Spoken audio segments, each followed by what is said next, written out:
The crash was loud. The silence after was louder. Darren's cockpit hissed smoke, his vision swimming through cracked glass and blood-streaked visor. He didn't remember hitting the surface, but the pain in his ribs assured him he had. Everything on this moon growled, howled, or stabbed, and none of it spoke English. He stumbled out, boots sinking into crimson moss, dragging a busted comm unit and 3 broken ribs. The mission had been simple: drop supplies, avoid pirates, don't die. But sabotage changed that. Now he was alone, bruised, and halfway to digesting his own fear. Then he saw her. A figure hunched beside a jagged rock, breathing raggedly. She was massive, easily 7 feet tall, even slumped, her back fur thick and matted, stripes glistening with blood and moonlight. Not just any native, this was a predator. Digitigrade legs. Clawed hands. Curved, armored shoulders like living blades. Her eyes caught his, golden, wide, intelligent. She didn't pounce. She didn't run. She just watched. He should have backed off. Should have drawn his sidearm. Should have remembered that touching unknown alien creatures was on page 1 of the "Don't Die in Space" manual. But Darren wasn't thinking. He saw the blood dripping from her side, the tremble in her breathing. She was wounded. And something in his dumb human brain, some leftover piece of Earth boy empathy, overrode logic. He raised a hand. "Easy. I'm not here to hurt you," he muttered. She growled low, muscles twitching, eyes locked. Then he did it. A simple pat. Gentle. Low on her ribs. Meant as comfort, like petting a scared animal or reassuring a skittish teammate. Just a pat. His palm rested there for maybe 2 seconds. She froze. Her eyes dilated. Her ears shifted forward. And then, softly, terrifyingly, she purred. Not a house-cat purr, a deep, engine-throated rumble that vibrated his bones. She leaned into his hand, claws retracting slightly. Darren blinked. That's new." She leaned forward, slowly, like fog, and licked his face. One long swipe, tongue warm and wet and way too deliberate. Then she curled her body around him like a protective wall, shielding him from the wind. "I think I just made a friend," he whispered. He meant it sarcastically. She growled again. It didn't sound like a joke. Hours passed. The storm rolled over the horizon, ash-colored clouds lit with streaks of plasma lightning. Darren tried to sleep. The alien didn't let him. Not out of aggression, she just wouldn't let anything else near. A drifting crawler got too close, she hissed. A small scavenger bird fluttered down. She flattened it with a clawed slap and dropped the corpse in his lap. "A gift? You shouldn't have," he muttered. She nestled beside him again. This time her arm looped around him. A possessive, claiming gesture. Protective, but final. It wasn't until he woke up the next morning, her still pressed against him, tail curled around his boot, that the realization struck. He hadn't just patted her. He had apparently proposed. There were no translators, but body language? Universal. She kept watching him with this fierce, focused gaze, as if he were the last edible thing in a burning village. When he stood, she stood. When he limped, she supported. When he peed behind a rock, she guarded. Darren scratched his head. "Okay. I saved your life. I patted your side. And now you're my, what? Bodyguard?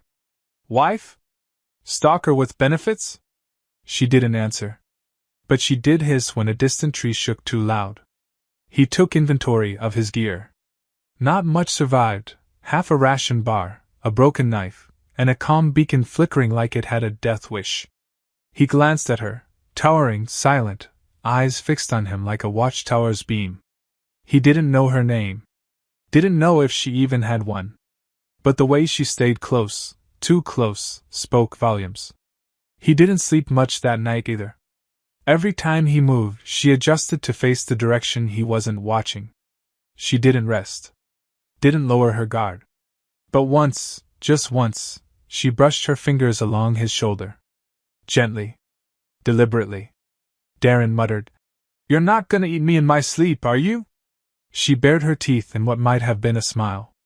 The next morning, a signal pinged across the sky, rescue ship inbound. He stood, hopeful. She didn't. Her muscles tensed. Her fur bristled. She growled, not at him, but at the sky. At the incoming saviors. He turned. No, they're friends. They're here to help. She stepped in front of him. Darren exhaled. Right. Forgot to explain the part where we're not the enemy. She wasn't listening. Or maybe she was. But whatever he had awakened with that one stupid pat, it wasn't going away. The extraction team touched down in fire and wind. He waved. They waved back. Shakara, as he would later learn her name, roared so loud the comms glitched. She dropped into a crouch, claws out, protective instincts flaring. Darren raised both hands. Look, I get it. Boundaries were crossed. Fur was touched. But they've got medkits. And actual beds. Please don't kill the medics. She stared at him. Something in her eyes shifted. A primal possessiveness, not of hunger, but of territory. Of him. As if she knew the moment she let go, he'd be taken. And maybe, for the first time, Darren wondered. Had he really just saved her? Or had she chosen him? Either way, she wasn't letting go. The moment they touched down, it wasn't the relief of rescue Darren felt, it was dread. Because she followed. Not behind. Not beside. Right next to him, chest puffed, steps synced, eyes scanning everyone with the slow, measured threat of a predator preparing to pounce. The medics approached. She growled. One reached for his arm. She bared her teeth. Stand down, the squad leader ordered. Is that thing yours? Darren hesitated. Define yours. The beastwoman stood between him and the rescue team, arms out, tail flicking like a fuse. She'd cleaned the blood from her claws, but not the intent. They gave her a wide berth after she disarmed one guard with a single swat and snapped a scanner in half because it beat too close to his chest. The crew kept asking, what is she? A pet? A soldier? A mistake? Darren tried to explain. It was just a pat. I swear. 1 second of comfort. 1 palm. No intention. And now she thinks I'm hers. She marked your scent, the xenolinguist said. Mating claim behavior. From 1 pat? Your kind bonds through eye contact. Hers bonds through impact. The alien stuck to him in the barracks. She refused a separate bunk. Slept curled up at the foot of his bed. Any attempt to move her resulted in a low growl and a subtle repositioning where her claws just happened to rest on his hip. It got worse. She brought him food. Not rations, freshly hunted things. Half-charred. Still twitching. She waited for him to eat. Watched every bite. When he didn't finish, she looked genuinely offended. She sniffed the other soldiers. Especially the women. One unfortunate tech tried to flirt, lightly touched Darren's arm. The beast woman lunged. Not to kill, just to make a point. A loud, violent, terrifyingly physical point that ended with the tech peeing herself and requesting off-planet transfer. The CO called Darren in. This situation is untenable. She's disruptive. She's protective. She ripped a door off its hinges because someone shut it between you. She's passionate. She sniffed my wife's picture and licked it. Darren sighed. Look. I didn't mean to bond with her. I thought I was helping. Well, now she's helping herself to your entire life. Everyone had a theory. The ship's psychologist suggested she was imprinting due to trauma. The engineer thought it was chemical. The xenobiologist claimed she was simply in heat and had mistaken Darren for a biologically compatible mate. Darren didn't care about the theory. He cared about the reality. He couldn't go anywhere without her trailing him, blocking others, or tilting her head at anything that got too close, like she was mentally sizing it up for dissection. She didn't speak his language, not fluently. But she understood enough. Enough to respond to mine, with a smug nod. Enough to hiss when someone else used the same word near him. He tried to put distance between them. She broke through blast doors. He tried to explain boundaries. She dragged her bedroll next to his and curled around him like a weighted blanket with muscle tone. He left her food in another room. She brought back the corpse of what tried to eat it, and laid it on his boots with proud eyes. One night he snapped. "You don't own me." She stared long and low. "Pat means keep." He pointed to himself. "Me. Human. Not kept." She touched her chest. "You. Patted. Me. That wasn't a contract." She bared her teeth. "Deep pat." Darren blinked. "There are levels?" She nodded slowly. "Deep pat. Warm. Right place." He groaned. "It was your side. Your bleeding side." She licked her lips. "Still, right place." Word spread. They called her the Cling Beast. His mate guard. Some respected her. Some feared her. Some wanted to study her. None dared come within arm's reach. Darren became a legend, not for valor, not for brilliance, but for being the only human dumb enough to pat a primal apex alien on the ribcage and survive. She sharpened her claws every morning while watching him shave. She tasted his food before he ate it. She dragged back a rival alien, alive, and dropped him at Darren's feet like an offering. Challenged. Lost. Darren was horrified. She was proud. He muttered to himself. "One friendly gesture, and I get myself an armored jungle girlfriend with impulse control issues and a murder kink." She didn't deny it. The worst part? The part he couldn't tell anyone? He was starting to feel safe. When he slept, he didn't worry. When he walked the halls, no one bumped into him. When he was alone, he wasn't. And in her own violent, growly, nonverbal way, she smiled when he did. But deep down, he knew this wasn't just instinct. It wasn't just biology. This was something deeper. Territorial. Emotional. Possibly insane. And it all started with one stupid, well-meaning, absolutely regrettable pat. The suitors arrived 2 weeks later, tall, armored, and horned, reeking of ceremonial incense and testosterone. 3 of them, all from her species, all claiming some ancient right to reclaim her now that she had been touched by lesser flesh. They called Darren a defilement. He called them overcompensating. Their translator was diplomatic. "You have violated a right. The she-warden was not meant for human fingers." "I didn't violate anything," Darren snapped. "I patted her. Once. On the ribs. While she was bleeding." "You patted the sacred zone," the tallest said. "That is mating language. On Earth, that's comfort. On your planet, it's apparently a wedding proposal through shirt." They demanded she be returned. She refused. By biting off one's finger.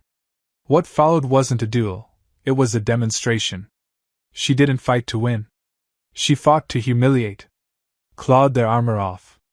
Slammed one headfirst into a bulkhead. Let the last one crawl away sobbing. And then she looked at Darren like a dog asking for approval after killing a very large, very exotic rat. He didn't speak. She nodded, satisfied. The crew stopped questioning things after that. She was no longer the weird alien pet. She was his shadow. His guardian.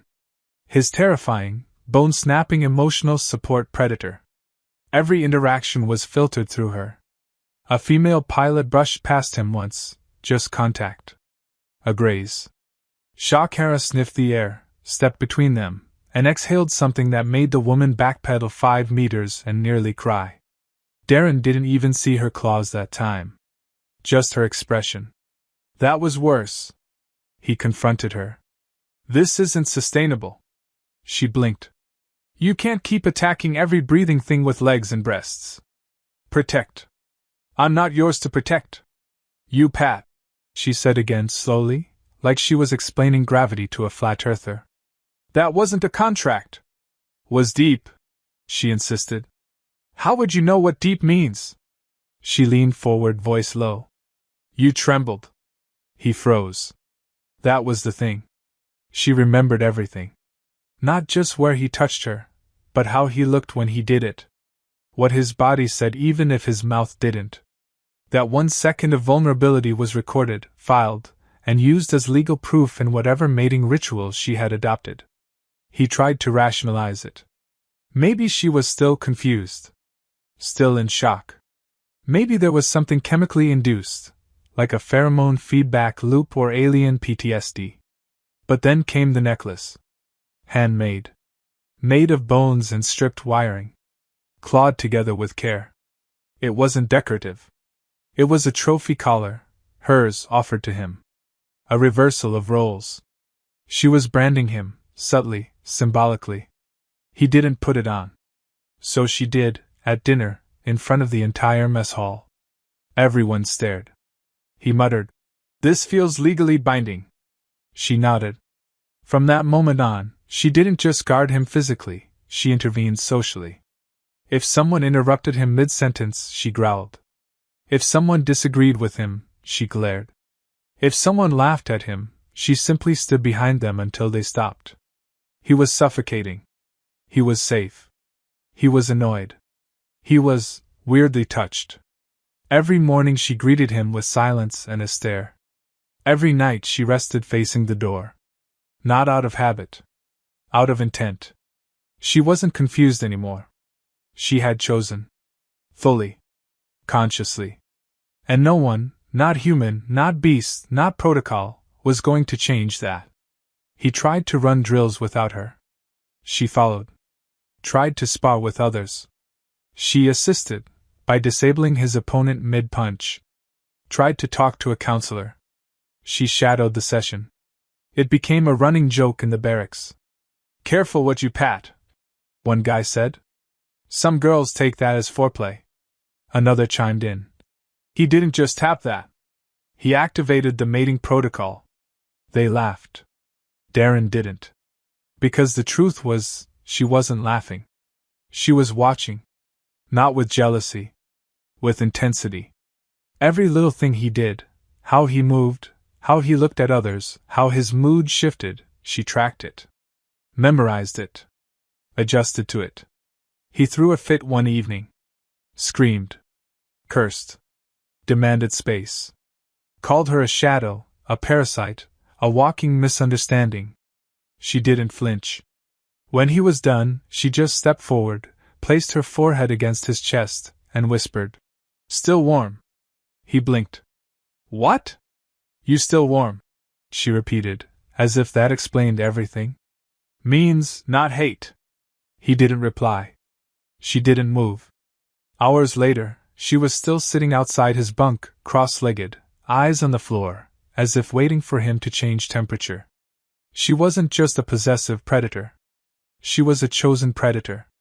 And whether he accepted it or not, she had already decided, one touch was all it took. He wasn't prey. He was home. He tried to end it. Not with violence. Not with anger. Just words. Reason. Boundaries. A conversation. He sat her down, or tried. She refused the chair, stayed crouched, tail curling slowly, eyes locked onto him like a hunter waiting to hear her prey squeal. "This can't go on," he said. "You can't keep chasing off everyone who looks at me. You can't sleep outside my bunk like I'm a prize you have to guard. I'm not your territory." She didn't blink. "I'm not your pack mate. Not your property. Not your bonded anything." She tilted her head. "I didn't mean for this to happen. I didn't know what that pat meant." "You knew what it felt like," she said. "That's not the same as wanting to be owned." Her claws tapped against the floor. One by one. A rhythm. "Not owned. Chosen. I didn't choose. You didn't stop." He paused. Because that was true. He hadn't. He could have fought harder. Could have pushed her away, really drawn a line. But he didn't. Because somewhere between the violence and the obsession and the terrible food offerings, a part of him had felt seen. "You don't even know what I am." "You're warm," she said again. "That's not enough." "It is to me." She stood. Walked past him. For a moment, he thought maybe she was done. Maybe she understood. Then she stopped at the door and spoke without turning. You can say no. You can run. But I will still follow. Because one touch woke what even I forgot I had. She left. He didn't sleep. No growling outside the door. No protective breathing. No shadow waiting to snap jaws at perceived threats. Just silence. Empty, cold, unnatural silence. By morning he felt hollow. The mess hall was quieter than usual. Eyes avoided him. They all knew she was gone. Rumors were already flying. Some said she'd been captured. Some said she'd gone feral and fled. One claimed she was waiting at the edge of the wild sector, in the old drop zone, silent and still. He ignored it for hours. But eventually he went. She was there. Kneeling in the ash grass. Head low. Alone. No armor. No weapons. Nothing but the necklace she'd given him, now broken and laid out on a rock in offering. You left, he said. You asked? He stepped closer. She didn't rise. You're not just instinct, he said. You're more than that. Aren't you? Yes. And you chose me. Yes. But if I say no, I walk alone. He stared at her. Everything about her was built for war, for dominance. But here she was, baring her throat. Not as surrender. As permission. The kind predators don't give lightly. He sat beside her. I don't know what this is, he said. But maybe I don't hate it. She didn't speak. He placed his hand, not on her flank this time, but gently over her clawed one. A touch. Light. Measured. Chosen. She shivered. I'm not your prey, he added. She finally looked up. Then be my partner. He laughed once. Dry and surprised. I've had worse invitations. Later, back at the ship, things changed. She still growled, but only when necessary. She still guarded, but now with consent. She still brought him gifts, though fewer corpses, more carved trinkets. He adjusted. So did she. And while the crew still joked, "Careful who you pat, boys, or you'll end up married in alien court," they also watched. Because Darren, the man who once stumbled out of a crash bleeding and alone, now walked with something ancient at his side. Something dangerous, loyal, and unshakably his. He wasn't claimed. He was kept. And he didn't run from it. Not anymore. Because sometimes, one pat changes everything. And sometimes, the predator isn't who you think it is. Sometimes it's the one who dared to love first.